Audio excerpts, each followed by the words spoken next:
Mesdames et messieurs, bonjour et bienvenue de partout où vous êtes en train de nous suivre. Je sais que c'est le rendez-vous de la vie de la nation autour duquel l'on essaye d'analyser, de voir un peu le tour de l'actualité, des faits politiques, sociétales dans l'ensemble, afin que la société congolaise ne vive pas sans une information, sans une réflexion, sans une réflexiologie de telle enceinte que ça lui permette de bien marcher et de bien avancer. Je sais que tout Kinshasa est déjà branché, scotché à ce programme. Je suis en train de saluer ici les femmes maraîchères. Je suis ici en train de dire bonjour à tous ceux qui sont violés dans l'Est de la République démocratique du Congo. Du jour au lendemain, la bonne volonté du gouvernement s'y mette en place de façon qu'il y ait des remèdes psychologiques et dans tous les sens. Le chef de l'État, Félix Tshisekedi, se déploie pour que la paix soit retrouvée finalement dans cette partie de la République démocratique du Congo. À partir de Kinshasa, on est ensemble. Le Phare Télévision vous a offert ces cadres de réflexion, ce cadre d'analyse, de façon à ce que l'avenir du Congo soit garanti par ce qui se dégage au terme de pensée. Parce qu'on ne peut pas bâtir un État sans une idée. On ne peut pas bâtir une nation sans une pensée, sans une idéologie. Et voilà pourquoi, comme cela, tout le jour qui passe, nous recevons sur ce plateau des hommes politiques, des hommes, des leaders d'opinion. On reçoit tout le monde ici, des professeurs d'université, dans tous les cadres et domaines auxquels vous êtes en train de vous trouver. À quoi ça rime la réconciliation? Joseph Kabila et Moïse Katumbi. Les Katanga se disent bravo, ou je voulais dire les Katangais se disent bravo. En fin de compte, il y a eu accolade, il y a eu, je veux dire, cette réconciliation par le truchement de Monseigneur Fulgens Muteba, excusez-moi. Ceci est venu dans le vœu de Katangais. Mais à quoi cela rime? Je reçois sur ce plateau Monsieur Patrick Makanga, si je n'ai pas massacré le nom. Il est ici comme étant cadre de l'Union sacrée et en même temps président de la plénière des communicateurs de l'Union sacrée. Patrick, bonjour. Bonjour, cher Daniel. Sentez-vous aussi très à l'aise sur ce plateau de la vie de la nation? Ouais, bien sûr sur que le oui. Phare Télévision. Bien sûr que oui, je me sens très à l'aise. Je vois, c'est parmi les meilleurs plateaux que nous avons maintenant en termes de médias. Hein. Vous avez quand même un si bon plateau, c'est bien aéré, voilà, les conditions sont nickel. J'en profite de l'occasion pour saluer l'ensemble de la population congolaise scotchée en train de nous suivre et d'une manière générale aussi. Je salue beaucoup plus particulièrement les amis de Patrick Makanga à Tchangou. Je vous salue. Nous osons croire que dans les jours qui viennent, notre pays sera beaucoup plus meilleur qu'aujourd'hui parce que la volonté manifeste et affichée du chef de l'État augure un avenir heureux, radieux de la nation congolaise, augure le bien-être de la population congolaise. Parce que si aujourd'hui, en 3 ans, on s'est palpé du doigt un budget de 11 milliards de dollars avec possibilité de rectification à la hausse, ça veut dire que le pays commence à se comporter très bien. Parce que le plus grand, parmi les plus grands problèmes que nous avons eu dans ce pays, c'était la canalisation en bon escient des différentes recettes de notre pays. Parce que l'argent, jadis, transitait par des poches des gens. Et l'argent, jadis, était utilisé par des individus au détriment de la nation. D'une manière générale, c'est comme si, en quelque sorte, la population a était devenue l'otage de ces hommes-là. Comment? une minorité nantie bouffer l'argent des contribuables congolais. Et aujourd'hui, avec l'action du chef de l'État qui agit, avec l'action du chef de l'État, et c'est sur ce réveil patriotique, aujourd'hui, nous avons des recettes qui explosent. Chose jadis qui n'était pas le cas. Et que cette explosion de recettes va nous conduire dans le sens à la mise en place des politiques de développement afin que la population puisse se retrouver au détriment de ce qui se vivait avant. Avant, c'était des individus qui se partageaient, qui se tapaient le luxe de se partager l'argent des contribuables. Un groupe là, mais aujourd'hui, on voit la traçabilité, on voit la croissance de recettes. Ça veut dire que le demain de notre pays s'annonce mieux. Parce que les erreurs ou les efforts que nous faisons aujourd'hui définira le demain de notre pays, définira le demain de notre population. Raison pour laquelle, à ce jour, nous sommes en train de subir les erreurs, la mauvaise politique mise en place de ceux qui ont eu à diriger. Et voilà, aujourd'hui, nous en pâtissons, surtout sur le plan économique. La détérioration sensible de la couche sociale de notre pays, l'abandon drastique des exportations, la production nationale, la production interne aux oubliettes. Ce qui fait qu'aujourd'hui, nous importons tout. Nous importons et les énergies, nous importons même les produits alimentaires. Notre pays se retrouve aujourd'hui doublement importateur. Ça, c'est un problème sérieux qui devrait en principe retenir l'attention de tout un chacun pour que nous puissions faire l'introspection, voir ce qui n'a pas marché pour que nous puissions changer les fusils d'épaule. Malheureusement, les gens sont dans le buzz. Malheureusement, les gens sont dans le positionnement ou soit le repositionnement politique pendant que la situation de notre peuple est chaotique. Hélas, les actions actuelles maintenant vont définir un demain beaucoup plus meilleur qu'aujourd'hui. Joseph Kabila, Moïse Katumbi se sont dit on est frères. En cette période électorale en République démocratique du Congo, pensez-vous à un front commun? Nous ne sommes pas encore à la période électorale. Parce que la période électorale serait définie beaucoup plus dans ce sens-là quand il y aura la campagne proprement dite ou bien les annonces de la campagne électorale. Moi, je pense que nous sommes encore en 2022. En 2022, ce n'est pas une année électorale en plus de cela. Moi, je pense que réconcilier deux frères, ça ne pose aucun problème. Réconcilier deux frères tambour-bâton, c'est là où il y a des couacs. Parce que si nous devons parler de la réconciliation, moi je pense que nous devons d'abord, en amont, avant que nous puissions descendre vers les régions, on devrait d'abord parler de la réconciliation nationale des Congolais. Parce que nous devons apprendre à vivre comme deux frères. Parce qu'aujourd'hui, on voit comment il y a des fissures. On voit que le tribalisme, le régionalisme en train de voir les jours. On a vu des Kassaïens maltraités à gauche, on a vu des gens de d'autres coins maltraités à droite. Donc, ce sont là deux germes. Le tribalisme qui tente à voir les jours. Alors, une réconciliation du Grand Katanga. Maintenant, là, nous entrons maintenant dans une autre phase. C'est le régionalisme. Parce que le Grand Katanga actuellement n'existe pas, de par la loi sur la décentralisation que nous avons aujourd'hui. Le Grand Katanga n'existait plus. C'est comme le Grand Bandundu n'existe plus. Nous avons loi là-bas dans le Katanga. Nous avons des lois là-bas. Nous avons Kalemi. Le Haut-Katanga. Le Haut-Katanga. Lomami. Lomami. Donc, pour dire que ça, là, ce sont des pratiques régionalistes qui défavorisent la cohabitation en tant que nation. Ah bon? Ouais. La réconciliation de deux personnes qui sont des icônes pour ces la peuples-là. réconciliation de Katangais. Ok. C'est de Katangais. De Katangais. Pas seulement deux personnes, Mais c'était d'abord la réconciliation des Katangais.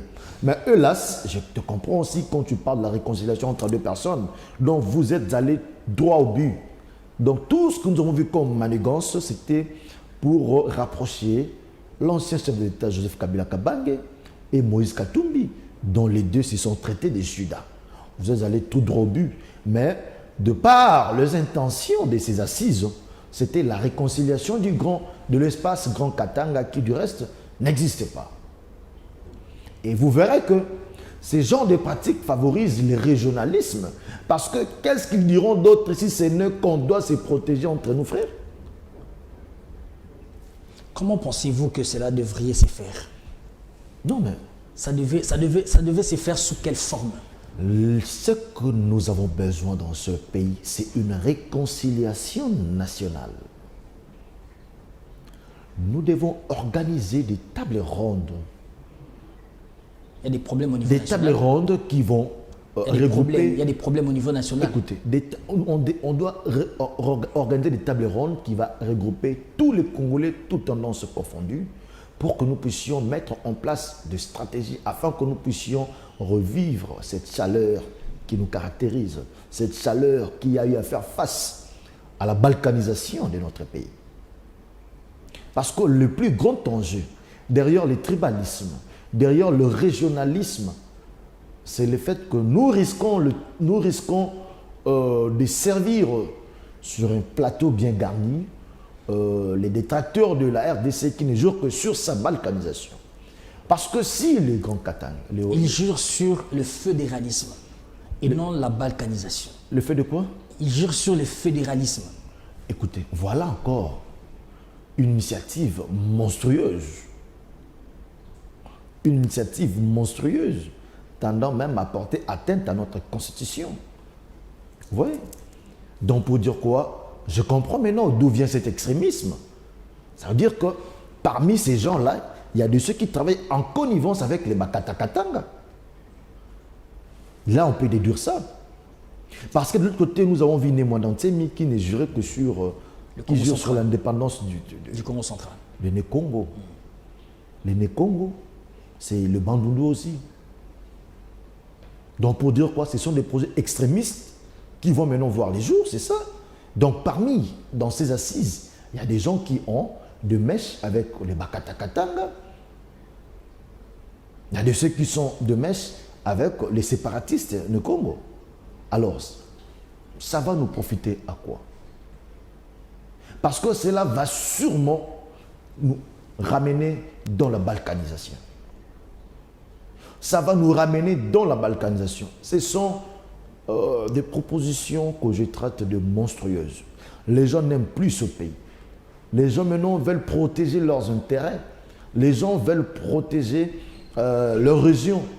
Pendant que nous avons comme héritage reçu de nos ancêtres, reçu de nos aïeux, c'est le Congo.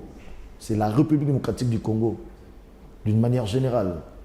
Et nous avons le devoir de léguer à nos descendants ce même héritage en bonne et due forme, intact. Parce que si le plan de la balkanisation n'a pas pu réussir dans ce pays, parce qu'à un moment, pendant un certain temps dans notre vie, nous avons appris, nous avons vécu tous comme de frères. Nous avons vécu comme de frères. Mais aujourd'hui, apparemment, ce piège-là a changé de forme pour venir avec un esprit de protectionniste régionaliste. Protectionnisme régionaliste. Ça, c'est très dangereux. Ce sont des initiatives que nous devons condamner avec fermeté. Pourquoi est-ce que vous ne voyez pas aussi, pourquoi est-ce que vous ne vous voyez pas aussi les aspects avantageux du fédéralisme qui rendrait effectivement de l'autonomie du point de vue de la gestion de chaque État? Non, voilà, ça c'est pour que nous concilions ensemble les efforts. Les États-Unis. Ça c'est encore égoïste. Les États-Unis en a fait. Non, écoutez-moi, écoutez. Les États-Unis est un État fédéral. Nos réalités ne se ressemblent. Ça ne dérange pas aux États-Unis. Non, écoutez, nous n'avons pas tous de même réalité. Nous n'avons pas tous les mêmes réalités. Aux États-Unis, il n'y a jamais eu un plan de balkanisation des États-Unis d'Amérique. Aux États-Unis, il n'y a pas de groupes armés qui combattent dans leurs frontières. Aux États-Unis, on ne viole pas les femmes. Aux États-Unis, on ne pille pas leurs minéraux. Aux États-Unis, les Américains ne prennent pas des armes pour tuer les Américains. Les réalités sont différentes. Et pourquoi vouloir copier? Pourquoi faire du plagiat pendant que nos réalités sont autres?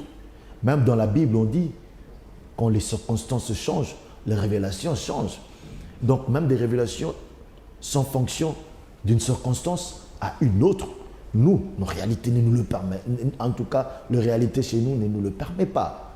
On ne peut pas. Nous devons rester tels que nous sommes. Parce que vous voulez qu'on puisse demander, le Grand Bande aussi va demander ça, le Grand Équateur va demander ça, le Grand Kivu va demander ça. Voilà comment le pays est balkanisé. Ça, nous sommes contre ces genres de pratiques. Le Congo doit demeurer uni. Les Congolais doivent vivre comme des frères. Nous sommes contre le tribalisme. Ce qui est à craindre, c'est la démarche politique derrière cette histoire. Ça ne veut pas dire que si vous êtes un politique en mal de positionnement, par exemple, que vous pourriez utiliser toutes les armes nécessaires, voire même qui vont détruire notre nation parce que vous voulez vous repositionner politiquement. Ça, c'est à condamner farouchement. L'autre, c'était un ancien gouverneur. L'autre, c'est un ancien chef de l'État. Ils ont eu à faire ce qu'ils ont eu à faire. Mais la situation de notre pays actuel ne permet pas aux Congolais de respirer tranquillement chez eux. Moi, je pense qu'à un moment, on doit se taire. À un moment, on doit laisser les autres travailler pour essayer, tant soit peu, de répondre aux attentes immenses de la population qui, aujourd'hui, est en train de souffrir à cause d'une mauvaise politique mise en place d'antan. Et cette politique mise en place d'antan, ces deux personnes que vous venez de citer sont des intervenants majeurs. Ils ont à diriger une portion ou soit l'ensemble de notre pays. Donc, pour dire qu'à un moment dans la vie, il faut avoir honte. Il faut apprendre à se taire. Laisser les autres travailler pour le bien-être de la population. Quittons la mauvaise foi. La politique ne fait pas de nous les animaux. La politique n'enlève pas, ne nous enlève pas cette âme-là de Congolais. Nous devons condamner ce genre de pratiques. Pourquoi est-ce que vous ne faites pas la lecture de voir que Félix excusez-moi, je voulais dire Moïse Katumbi et Joseph Kabila font cette alliance ou cherchent une réconciliation au sein de Katangé, de telle enceinte que les enjeux électoraux, encore un esprit de bonne gouvernance pour le prochain pays. Le problème, c'est quoi? C'est que d'ailleurs, cette réconciliation jette un discrédit au fief de ces leaders. Parce qu'à un moment donné, ils se sont traités de Judas. Monsieur Joseph Kabila, le sénateur à vie, Joseph Kabila a eu à traiter Moïse Katumbi de Judas. Mais ça, le sort réservé. Ça, ce sont des déclarations. Non, mais c'est là où. Je veux dire, c'est là où j'ai fait. C'est des déclarations tout à fait politiques. C'est là où j'ai fait sortir le discrédit de leur personne. Parce que maintenant, aujourd'hui, cette réconciliation montre à tout le monde que ce sont des gens. La politique vise les intérêts. Lorsqu'il y a les intérêts, on s'est rallié. Écoutez, cher Daniel, j'ai dit, c'est là où je dénote. C'est là où j'extirpe le discrédit entre les deux personnes. Pourquoi? Parce que aujourd'hui, l'ensemble des opinions voit que ce sont des gens qui racontent de n'importe quoi. Donc Moïse Katumbi n'était pas Judas. Parce que si seulement si Moïse Katumbi était Judas, Moïse Katumbi devrait se pendre. Donc Joseph Kabila, le fait d'avoir traité Moïse Katumbi de Judas et que Moïse Katumbi en soi n'est pas Judas, et que lui non plus n'est pas. Donc ça veut dire que lui non plus n'est pas Jésus. Donc ce sont des gens qui étaient là dans des racontards, qui racontaient des bobards, qui racontaient de n'importe quoi dans des médias. Donc c'est là où maintenant leur personne. On est quand même africain. C'est là où maintenant leur personne pose problème. On est quand même africain. Leur personnalité pose problème. On est quand même africain. Dans la culture de chez nous, lorsqu'il y a un problème, on fait arbre à palabre. Mais écoutez, mais pas... Mais pourquoi est-ce que vous ne donnez pas, vous ne tolérez pas à ce que cela soit le cas pour l'ensemble des Katangé et aussi Félix et aussi les deux personnalités? Écoutez. Nous voulons la réconciliation, pas des Katangé. Je ne sais pas si vous m'avez compris dès le départ. Nous ne voulons pas la réconciliation du Grand Bandundu. Mais chaque groupement, s'ils se sentent lésés, ils peuvent se réunir. Écoutez-moi parler. Nous ne voulons pas la réconciliation des gens des Grands Bandundu. Nous ne voulons pas la réconciliation des gens du Kivu, pour la réconciliation des gens du Grand Équateur. Nous ne voulons pas la réconciliation des gens de Kasaï. Nous ne voulons pas la réconciliation des gens de Katanga. Nous avons besoin de la réconciliation nationale. Parce que la nation doit primer plus que tout. Ça, cette pratique, ça favorise le régionalisme. C'est une pratique très, très, très dangereuse qu'il faut éviter, que tous les Congos doivent s'inscrire en faux. Et ceux qui sont au Katanga, ils doivent en tout cas couper court, ils doivent barrer la route à de telles initiatives. D'ailleurs, peut-être c'est la chose qui justifierait l'absence même des Katangais dans le stade de Kamalondo, plutôt dans le stade de Tout-Puissant Mazembe. Il n'y avait même pas beaucoup de gens qui sont venus voir leur fameux match. Donc pour dire que c'est déjà un message, c'est déjà un signal fort pour dire que non, nous sommes contre. On ne peut pas utiliser toutes ces provinces pour les intérêts de deux individus qui, du reste, n'ont pas fait grand chose dans ce coin. Qui, du reste, se sont enrichis eux-mêmes. Qui, du reste, Moïse Katumbi a eu à bloquer même les minéraux provenant de la RDC en Zambie. On lui a reconnu parce qu'il serrait, entre autres Zambiens. Non. Vous savez, les Congolais ne sont pas dupes. Les Congolais ne sont pas dupes. Et quand je parle des Congolais, même ceux qui sont au Katanga, ce sont des Congolais. Et chose qui a justifié l'échec qu'il y a eu, parce que les terrains n'étaient même pas pleins. Pourquoi est-ce que vous ne voyez pas que ça constitue aussi une force Non, moi je pense qu'on doit nous changer de sujet. Parce que ça constitue une force, le fait que Joseph Kabila et Moïse Katumbi se rallient. Pourquoi est-ce que vous ne voyez pas de cette manière? Mais si ces deux personnalités, en tout cas ces deux personnalités avaient émis le vœu de se rallier, mais pourquoi parler de la réconciliation de Katanga, de Katanga et tout ça? Pourquoi parler de ça? Moi j'aimerais qu'on puisse parler de la réconciliation entre deux anciens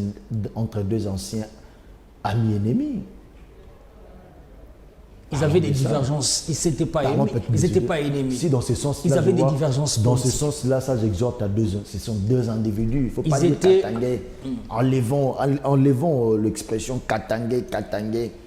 Réconciliation entre deux individus, d'accord, mais pas Katangais. Non, ça c'est mesquin. Hein? On ne les interdit pas de se réconcilier. En politique, les accords se font et se défendent, avec toutes les conséquences possibles, parce que je venais d'extirper le discrédit, parce qu'ils ont à tenir des propos farouches l'un contre l'autre. Ils peuvent se réconcilier, mais ne parlent pas du camp Katanga quand même. Ce sont des politiciens qui veulent se réconcilier, parce qu'ils se sentent que non, eux seuls, ils ne sauront rien faire. Changeons un peu, élevons un peu le débat. Moi, je pense qu'on doit embrasser d'autres sujets. Ça, c'est trop mesquin. Moi, je ne peux pas, moi, je suis un patriote. Je ne peux pas tolérer qu'il y ait des organisations de Bandundu, qu'il y ait des organisations de Kivu, d'Équateur, Kassai. Non, ça, c'est nous reculer. Ça, c'est nous faire reculer des années derrière. Pendant que dans nos familles, nous sommes tous frères, il y a de ceux, nous avons la famille au Katanga, nous avons la famille par-ci, par-là, on a des frères de la même famille qui sont du Katanga, qui sont de Kivu, qui sont de partout. Alors pourquoi prôner le régionalisme? Pourquoi cela? Moi je suis contre. Je suis très contre. Parlons, soyons Congolais, parlons nation, restons Congolais. Portons très haut les Congos qui est nos régions. Voilà. Portons très haut le Congo que les régions, c'est cela, les propos tenus de notre invité sur ce plateau, M. Patrick Makanga, qui est ici, je suis en train de présenter comme communicateur ou président de la plénière des communicateurs de l'Union Sacrée. Donc avec lui, on est en train de parler de plusieurs sujets d'actualité qui est en train de faire la une de médias. Encore une fois de plus, je suis en train d'encourager les efforts de ceux qui se sont levés tôt le matin aujourd'hui pour aller travailler. Les changements de ce pays viendra par cette voie-là. Vous n'avez pas autre chose. Il n'y a pas de la magie pour faire avancer les choses, rien que par le travail. Donc je vous exhorte à ne pas rester bras croisés devant la télévision du matin à midi, du matin au soir, ne faisant rien concrètement. Créez du travail, c'est très important. Quand vous avez 1000 francs congolais, vous pouvez déjà, à partir de cela, créer votre emploi de cette manière que le Congo va avancer. Nous avons tous le souci de voir le progrès, sinon le développement, c'est vivre de cette nation. Et ainsi, avec la contribution de tous, c'est-à-dire au travers de votre travail, vous payerez les impôts, vous payerez les taxes, vous payerez les patentes et ainsi de suite, faire en sorte que le budget de l'État requiert sa valeur et faire avancer les grands projets de l'ensemble de la nation.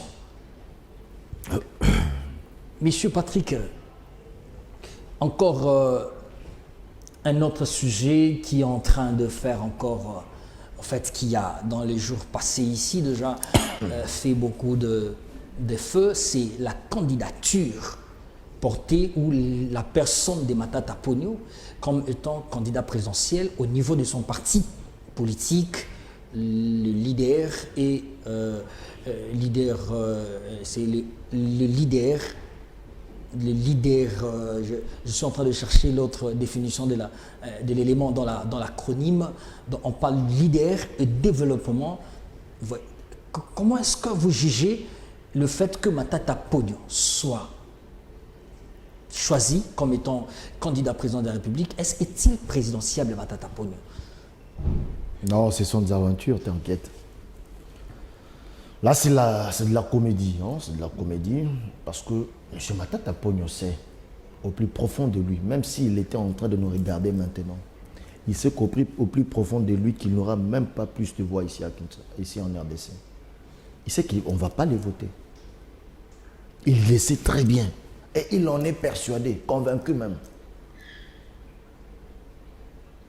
Parce que c'est un monsieur qui porte la poisse. C'est un monsieur qui porte une sorte de malédiction de la souffrance des Congolais. Tantôt, on vient de parler de la souffrance des Congolais ici. C'est un monsieur qui, aujourd'hui, est, chaque jour qui passe, est responsable de morts par malnutrition au Congo. À cause du projet, à cause du débâcle du projet du port sec et du projet du parc agro-industriel de Bukanga-Lodjo. C'est un monsieur qui est maudit. Les Congolais, dans leur prière, en tout cas, ce monsieur ne verra jamais clair dans sa vie. Et curieusement, il vient se cachant. Il vient cherchant à tout prix, se cachant derrière ses immunités parlementaires pour ne pas rendre des comptes aux Congolais dans des endroits où on parle correctement. Il sait qu'il ne va pas passer, mais il cherche à faire le buzz pour se soustraire de la justice. Connaissant ses forfaits, il s'est dit, bon, pour que mon dossier quitte l'aspect juridique vers l'aspect politique, je dois me déclarer candidat président de la République. C'était une autodéclaration. Or, dans de pareilles activités ou événements dans un parti politique sérieux, la déclaration ne peut jamais être lue par les candidats eux-mêmes. Pas lui. Il a été jugé parti pour dire que c'est de la comédie. La décision peut être lue des fois par les rapporteurs au nom du congressiste, mais c'est un monsieur qui est venu avec émotion pour se déclarer candidat président de la République. Ce n'était peut-être qu'une procédure de faire. Non. C'est déjà une aventure pour dire que non. C'était au cours d'un congrès. Et depuis quand le lancement d'un parti politique directement, on annonce le candidat président de la République. La sortie officielle de ces partis, ça n'a même pas eu lieu. Nous, on a cru que c'était la sortie officielle du parti. Non, pour dire que c'est une cacophonie construite pièce par pièce. Un moment, on saute l'autre pièce et jusqu'à la fin des comptes, le mur va crouler. Pourquoi? Parce que c'est du matu vu. Ce n'est pas le fond qui compte pour lui. Il s'en fout même de tout ce monde-là. Il s'en fout même des membres ou militants de son parti politique. Lui, tout ce qui lui intéresse, c'est faire son buzz et qu'il s'y soustrait de la justice. Transformer son dossier juridique, judiciaire, à un dossier politique qui va peut-être occasionner des pourparlers et qui lui mettra à l'abri. Matata Ponyo dit, c'est une façon pour lui de fuir ses forfaitures. Parce que ce monsieur a eu à débourser au trésor public, à faire dépenser à l'État congolais plus de 280 millions de dollars américains dans un projet porteur d'espoir du parc agro-industriel de Bukangalonzo qui allait amener la population à une certaine autosuffisance alimentaire. Malheureusement, le monsieur a dilapidé l'argent de l'État. Et il ne veut pas rendre des comptes. C'est ce qui fait le plus mal. Il ne veut pas rendre des comptes, brandant des immunités à gauche et à droite, à tort et à travers, transformant les plateaux de télé. Son dossier est passé par transformant les plateaux. Attends, on va entrer par ça. Transformant les plateaux de télé au tribunal.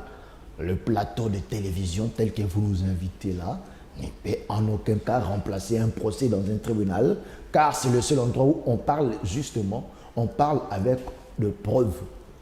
Vous voyez, son dossier, M. Matata Ponyo jusqu'à présent, il est sous les filets, il est dans les collimateurs de la justice. Dans les collimateurs de la justice. Constitutionnelle avait la Cour constitutionnelle s'était proclamée incompétente par rapport à son dossier. Ne vous en faites pas. Il y a ce qu'on appelle le principe de l'unicité du ministère public. Le ministère public qui a amené les accusations à la Cour constitutionnelle et que la Cour constitutionnelle s'est déclarée incompétente a aussi la possibilité ou le prérogative d'enlever le dossier à la Cour constitutionnelle qui s'est déclarée incompétente pour amener le dossier dans une autre cour, des juridictions compétentes qui peuvent l'entendre. Et hormis les dossiers Bukangalonzo, M. Matata Ponyo a encore un autre dossier, zaïrianisation, qui du reste a fait même l'objet de la levée de ses immunités. Et ce dossier, jusqu'à présent, il n'y a pas eu classement sans suite. C'est un dossier ouvert, c'est un dossier en cours. Donc, il est encore sous les collimateurs de la justice. Moi, je pense que le mieux pour lui serait de se concentrer d'abord sur son dossier au niveau de la justice et après entamer calmement sa carrière politique, parce que vous ne serez pas politicien avec un tel passé quand même. On ne va pas vous voter avec tout ce qu'il traîne là comme cadavre dans son placard. Matata Ponyo considère que c'est un procès tout à fait politique, initié par l'Union Sacrée, dont vous faites partie, et puis, compte tenu de sa résistance, de son boycott, il fait objet maintenant de ce poursuite-là. Là, ça me rappelle les déclarations des charmes d'un monsieur qui veut draguer une fille pour la première fois. Et curieusement, c'est mal cousu au départ. C'est avec le temps que l'expérience s'acquiert. Ces genres de propos, c'est trop bas. C'est mesquin, parce que les faits sont là. Il y a, oui ou non, débâcle du parc agro-industriel de Bukangalonzo. Même vous n'allez pas me dire le contraire. Il y en a, oui. Oui ou non, les gens doivent rendre des comptes. Parce que nous sommes en démocratie. Le peuple est souverain. C'est un état de droit où tous sommes censés respecter le droit. Mais quelqu'un doit rendre des comptes à la population. Dans des endroits où on parle correctement des instances judiciaires. Il faut que la population comprenne ce qui s'est passé au mois. Parce que cet argent-là qui était sorti, c'est l'argent des contribuables. C'est l'argent de la population. C'est l'argent collecté dans des impôts. C'est l'argent qu'on a eu à vendre nos minéraux. C'est l'argent de la population congolaise. Et qu'il faut que quelqu'un rende de compte. Il était un premier ministre. Il était en même temps ministre des Finances. Donc il doit quand même rendre de compte. Il doit quand même accepter qu'on l'entende au moins. Qu'on l'entende. Parce que ça serait de l'injustice. Et ce n'est pas à la justice de favoriser l'injustice pour dire que M. Matata Ponyo ne peut jamais être entendu après avoir assumé de telles fonctions et qu'on lui reproche des détournements graves de plus de 280 millions de dollars américains du parc agro-industriel de Bukangalonzo. Ça serait injuste de ne pas entendre une telle personne, mais vous allez entendre, voire même amener en prison un monsieur qui a volé le pain d'une dame au coin. Il a volé le pain, on l'a tabassé, on l'a caillassé, on l'a mené à un procès et jusqu'à maintenant là, il est peut-être à Makala, pendant que quelqu'un qui a eu à toucher plus de 280 millions de dollars américains, dont pèsent sur lui les soupçons de détournement, ne peut même pas être jugé et il veut se faire acclamer, il veut se faire élire président de la République. Ça, c'est votre justice. Ça, c'est de l'injustice. Ça, c'est votre justice qui fonctionne de cette manière. Ça, c'est de l'injustice. Ça, c'est l'appareil judiciaire auquel vous êtes gouvernant qui fonctionne de cette manière. Écoutez-moi, nous devons apprendre les principes, quelles que soient nos habitudes, quels que soient les systèmes sur lesquels nous sommes habitués. Les principes sont tels que le chef de l'État, lui, gère l'appareil exécutif, le pouvoir exécutif, le pouvoir législatif, le pouvoir judiciaire, en tout cas, travaille en toute indépendance. Et les garants des institutions, de toutes les institutions, sans exception aucune. Écoutez, ça veut dire... Vous ne pouvez pas lui enlever de ses prérogatives-là. Non, mais écoutez... D'une manière ou d'une autre, il doit avoir un mot à dire. Il doit peser. Non, écoutez-moi, il faut pour qu'on ait une justice, pour qu'on ait une justice équitable. Il faudrait que le chef témoigne cette volonté. Il doit témoigner cette volonté. Comment? En faisant quoi, par exemple? Dis-moi, s'il vous plaît. En faisant quoi, par exemple? Parce que l'appareil, le pouvoir judiciaire fonctionne en toute indépendance. Il lui est interdit par la Constitution de s'immiscer dans ce qui se passe au niveau de la justice. Parce que la Constitution a prévu le principe de séparation de pouvoir. Il lui est interdit de s'immiscer dans ce qui se passe là-bas. Le chef de l'État, quand il est garant de bon fonctionnement, il procède par des réformes pour donner beaucoup plus de vie. Entre autres, tel qu'on a déjà vu, on est en train de recruter les nouveaux magistrats. Ça constituera aussi un nouveau vent pour donner un peu beaucoup plus de punch, une nouvelle façon de faire ou de voir les choses. Voilà, c'est là où c'est tout ce qu'il peut faire. Mais il ne peut pas aller dans un dossier. Non, il faut arrêter M. Matata Ponyo, il faut faire ceci à M. Matata Ponyo, il faut faire ceci à qui que ce soit. Non, il ne peut pas. Il n'a pas ça. La Constitution le lui interdit. Il est astreint. Il est astreint au respect strict de la Constitution. Parce que le chef de l'État prête le serment sur la Constitution. C'est ça notre loi fondamentale. C'est ça la Bible de la RDC, la Constitution. Matata Ponyo, ancien Premier ministre de la République, plusieurs fois ministre de la République, et autres fonctions qui lui ont permis d'avoir un CV important, un curriculum vitae aussi considérable que cela.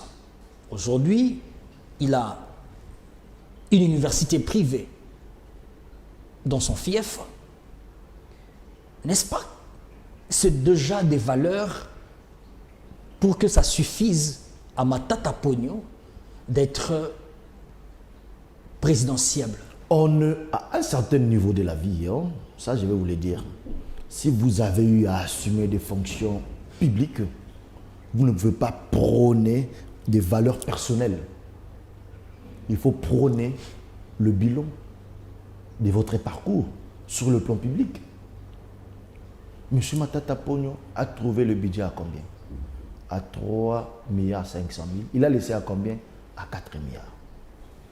Ça, c'est un parcours élogieux. Une augmentation d'1 milliard. Pendant combien d'années? Dans un contexte... Pendant combien il était Premier ministre? Plus de 6 ans, si je ne m'abuse. Plus ou moins 6 ans. Il a trouvé le budget à 3 milliards 500 000 pour laisser à plus ou moins 4 milliards. Vous pensez que c'est un bon monsieur? Et aujourd'hui, en 3 ans, nous avons quitté d'un budget de 4,5 milliards à 5 milliards vers un budget de 11 milliards. Et que l'année prochaine, on va atteindre 15 milliards. Pensez que c'est un parcours élogieux. Vous voulez parler quoi? De son individu? Il peut avoir des compétences personnelles. Mais sur l'aspect de la gestion de la chose publique, il est nul. Qu'est-ce qu'il faut pour être présidentiable? Question directe. Non, mais il faut d'abord avoir des valeurs. Mais lui, Matata Ponyo ne peut pas prendre des valeurs. Pourquoi? Parce qu'il a des soupçons qui pèsent sur lui. Il faut avoir de l'éthique. Il y a sur lui les soupçons de détournement. Il doit rendre des comptes. Et ce n'est pas la population qui va voter une telle personne. Au risque péril. Mais il n'a aucune condamnation autour de ça. Non, quand ça pèse déjà sur toi. Non, il n'a aucune condamnation. Non. Ça peut être des soupçons. Non, pas des soupçons. Il est encore présumé innocent jusqu'à là. Écoutez, je dis ceci. Aussi longtemps que le monsieur n'a pas été entendu, c'est un problème sérieux. C'est un sérieux problème. Voilà. Non, alors, on a d'autres questions. Alors, on a d'autres questions parce que là, ce sont des questions inutiles. L'Assemblée nationale qui devrait se réunir en congrès, c'est-à-dire je parle ici de la Chambre basse du Parlement et puis le Sénat, qui devrait pour désigner le juge constitutionnel, n'a pas eu lieu, a été reporté. Ce congrès-là. Oui, ça a été reporté parce que monsieur le président de l'Assemblée nationale, Mbosso Kodia. oui, il a violé les us et coutumes parlementaires. Hein.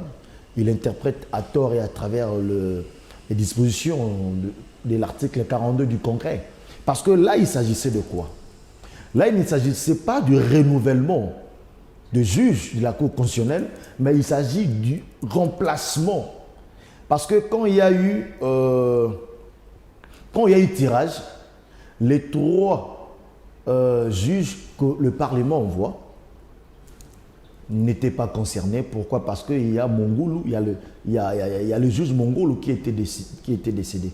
Or, le juge Mongoulou, là, c'était un ancien sénateur qui a eu à remplacer le sénateur Vundoy qui a été nommé au Conseil d'État. Mongolou, c'est un sénateur. Vundoy, c'était un sénateur. Donc, il revenait au Sénat de proposer un remplacement et non comme tel que cela s'est fait au niveau du Sénat. Ils ont proposé un nom, mais M. Mbosso, il est dans l'embrouille terrible. Il veut qu'on puisse mettre en place une commission. Pendant qu'on met une commission, quand il s'agit du renouvellement des juges, c'est là où le Congrès met en place une commission pour traiter des candidatures, pour examiner des candidatures. Donc, M. Mbosso n'est pas très bien entouré. Il est en train de créer une crise au sein de l'Union sacrée où le chef de l'État a voulu que le ralliement jette des passerelles de bon fonctionnement entre différentes institutions. Et curieusement, au sein du Parlement, M. Mbosso aujourd'hui se comporte en malhonnête politique. Parce que le Parlement envoie 3 noms. Nous sommes dans un Parlement bicaméral. Dans un Parlement bicaméral, ça veut dire que non, départ des us et coutumes, l'Assemblée nationale envoie 2, le Sénat envoie 1. Les 2 de l'Assemblée nationale continuent à siéger jusqu'à présent. Donc, le seul, là où il y a le vide, c'est du côté Sénat, le juge Mongolo qui venait de décéder. Donc, il fallait que le Sénat envoie en remplacement du juge Mongolo pour que l'effectif soit au grand complet. Mais malheureusement, M. Mbosso se lance dans des troubles pour déranger le bon fonctionnement de ces 2 chambres au niveau du Parlement. Et curieusement, on ne sait pas il est poussé par qui, par quoi, dans cette initiative vraiment très déplorable. La santé, c'est le poids de l'âge. La santé de l'Union sacrée, comment ça évolue? L'Union sacrée se porte très bien, mais on doit reconnaître que non, des fois nous ne sommes pas sincères au sein de l'Union sacrée. Il y a un manque de sincérité entre alliés. Hein? Il y a un manque de sincérité. Il y a des gens qui aiment bien agir avec des agendas cachés. Chose qui ne va pas nous favoriser dans les jours qui viennent. Nous sommes de ceux qui prenons un bloc inextricable de l'Union sacrée. Nous sommes de ceux qui veulent à ce que nous puissions aller en bloc. Et d'ailleurs, les regroupements AFDC alliés, que je salue, c'est un regroupement qui a eu c'est le premier regroupement qui a porté les dévolus sur la candidature du chef de l'État en 2023. Moi, je pense que c'était une déclaration qui devrait en principe renforcer le lien. Mais malheureusement, des fois, on n'est pas en face des gens sincères qui, devant vous, ils disent autre chose et ils partent faire autre chose. Maintenant, cet état des choses fragilise notre candidat, Félix Antoine Tshisekedi Tshilombo, l'actuel chef de l'État. Ça le fragilise. Parce que si ces gens qui ne sont pas sincères travaillent dans le sens, surtout dans l'entourage du chef, travaillent dans le sens à décourager le plus grand allié que doit compter l'actuel chef de l'État, là c'est très dangereux pour l'avenir de notre union sacrée. Pensez-vous que 2023, d'ici peu, il y aura bel et bien les élections? Il y aura des élections, il faut qu'il y ait des élections. Il faut qu'il y ait des élections, mais avec quels moyens? Non, les moyens sont là. Maintenant, la RDC ne se plaint plus de moyens. Nous avons une économie très forte aujourd'hui, telle qu'est publiée par le FMI, avec des fortes croissances, et voilà, des réserves Maintenant, le pays mobilise des ressources. Ce n'est pas l'argent qui va manquer pour organiser des élections. Comment est-ce qu'on va conclure cette émission déjà avec la vie des Congolais qui vous regardent aussi nombreux que ça? À Kinshasa comme partout ailleurs, il y a la crise énorme. Comment est-ce que le pouvoir penserait, dans les quelques jours qui restent pour le fin mandat du président de la République, et que les Congolais se disent enfin, nous n'avions pas voté à tort? Oui, ce qui est vrai, le problème qui est là, le changement ne vient pas d'une manière spontanée. Le changement, c'est tout un processus et qu'on doit s'y lancer. On doit s'y lancer. Et avec des projets porteurs d'espoir tels que 145 territoires, ça va résoudre d'abord beaucoup de problèmes, surtout sur la sécurité alimentaire, parce que ça va favoriser et motiver même des cultivars artisanaux. Ils vont continuer, ils vont travailler parce qu'ils auront au moins des voies de dessert agricole. Et en même temps, ça va aussi donner beaucoup plus de vie dans nos territoires, plus d'activités. Vous voyez? Et que les gens n'auront pas seulement envie de venir à Kinshasa pour se retrouver. Alors, je pense que dans les jours qui suivent, avec l'allure de majoration des salaires, ça peut déjà être un aspect majeur pour essayer tant soit peu de pallier aux problèmes des Congolais. C'en est fini. C'était un plaisir pour moi de vous avoir. Le plaisir est partagé. Merci beaucoup. Merci. Le Congo nous appartient à tous, chers Congolais, de partout où vous êtes en train de nous suivre. Le Congo de Lumumba nous appartient à tous. Le Congo de Mouzé Laurent Désiré Kabila nous appartient à tous. Nous devons donc avoir ces soucis de ces héros qui ont milité, qui au prix de leur vie, afin que l'intégrité de l'État soit, l'autorité de l'État soit établie. Et donc on ne peut pas fouler cela aux pieds. C'est une grâce d'ailleurs d'avoir des nominés comme ça pour la République démocratique du Congo. Ça fait la dignité, ça fait l'honneur d'être personnellement petit-fils de ceux-là. Et donc, si vous partagez les mêmes avis que moi, portez-vous bien de partout où vous êtes en train de nous suivre. Au prochain numéro.